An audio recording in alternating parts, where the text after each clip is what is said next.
Атаххат эрдэн луга азин дөрвөн бэрх дэлгэхэд хязгааргүй уудам дэлхийн интэ эгшиглэн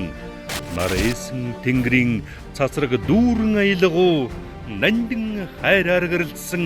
эгшиг бүвэлсэн сэтгэлээ. Доктор профессор Сонмын Лувсамнгийн наримжт хөгжим драмын театрын хөгжмийн багш удирдаач Монгол Улсын урлагийн гавьяа цутгалтан Бадарчин Бачиргал уран сайхны удирдагч Монгол Улсын гавьяа жүжигчин Цэндийн алтан цэцэг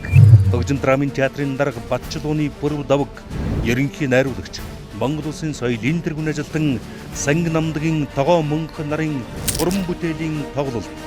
хязгааргүй тоглолт Дэлхийн театрын өдөр 2023 оны 3 дугаар сарын 27-нд 19 цагаас ганцхан удаа